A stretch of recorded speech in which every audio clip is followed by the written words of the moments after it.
Last year, I decided that my family and I would experience our own Hallmark movie Christmas. My husband and I, who live on the West Coast, and our adult kids who live on the East Coast would spend Christmas with my in-laws at their hometown of Hollidaysburg, Pennsylvania. Yeah, Hollidaysburg, that's a real place. And it's just like you would imagine, a little Christmas card town, like 6,000 people, a cute little candy store, a quaint restaurant, and a little sundries shop.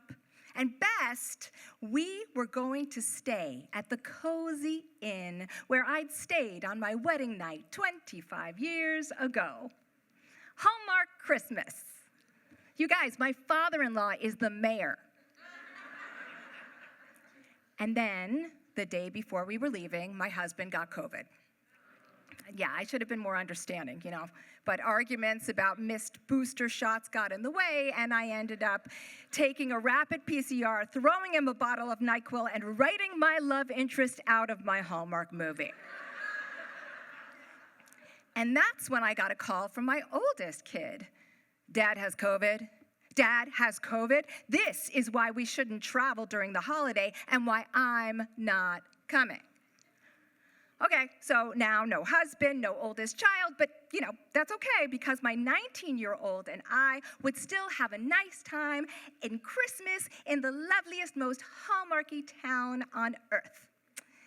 So my husband's nephew picked us up and took us to town, but I couldn't help but notice there weren't that many Christmas lights. And I asked my nephew, where's the candy store? Oh yeah, they're closed down. What about the quaint little restaurant? That has limited hours. What about the sundries shop? What's a sundry? So it turned out that Hollidaysburg had been hit hard by COVID and pretty much everything else a Western Pennsylvania town could be hit by, and its population of 6,000 was down to about 5,000, and maybe I could ask the mayor about it, but that's my father-in-law. So, no husband, no oldest child, no cute town. But the inn, the Cozy Inn, it was still there. It was kind of across from a gigantic funeral home now, but it was still there. And I knocked on the door, and the innkeeper answered and looked confused. I explained that I had made the reservations with his wife, and so he reluctantly let us in and showed us around. Now, when I'd been there 25 years ago, the inn was owned by somebody else, and it was a cheerful place filled with flowered wallpaper. But now the wallpaper had been stripped away along with all of the joy. The place was dark and filled with found objects, and one room was dedicated solely to pictures of the Last Supper. So I watch a lot of HGTV, and I can tell you that the Last Supper theme is not a thing. The innkeeper led me to the very same room I stayed in on my wedding night. It, too, was dark and dreary, and in the corner of the room was a doll. And the doll had its arms over its head. And the doll, with its arms over its head, had been turned to the wall. And when I turned the doll around, it had no face. It had no face, people. Now, eventually, I found out that this doll is called a time-out doll as a warning to little girls to behave. This gives me no comfort. So clearly, my Hallmark movie had turned into a horror movie. I tried to sleep that night, but kept waking up thinking that the doll had moved, and I'm pretty sure it had.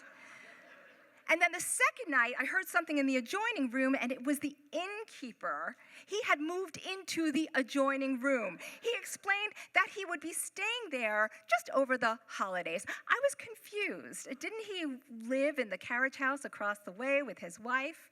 And he said, well, it's Christmas, and she has anxieties. So that did it. I packed my things and I moved into my daughter's room, and she was real glad about that.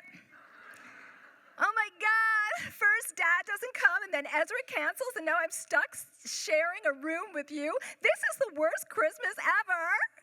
And I'm like, I know, kid, there's a doll next door that wants to kill me. So the horror movie continued. By the light of day, Hollidaysburg was even scarier. Everything was gray and boarded up, and I swear that graveyard had doubled in size. And my in-laws kept feeding me meals made of butter. Clearly, they were trying to kill me too. And the innkeeper's wife. What happened to the innkeeper's wife? Where was she? Well, finally, Christmas rolled around, and Rita told me that she wanted to spend Christmas night with Nana, and what could I say? It was Christmas, of course she could. But that also meant I was all alone in the inn.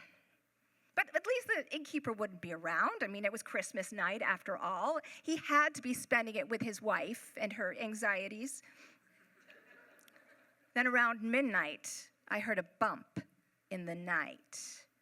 And like every idiot in a horror movie, I went downstairs to investigate. And there he was, the innkeeper on the porch, smoking and staring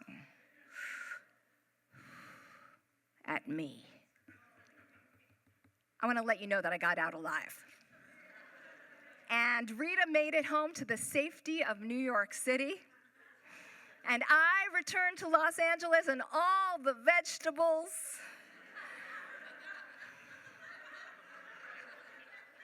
But it's almost a year later, and no one has seen the innkeeper's wife. Did she meet with foul play? Did she just run away? Or maybe, just maybe, she lives in the inn in the body of a doll with its face to the wall. Merry Christmas.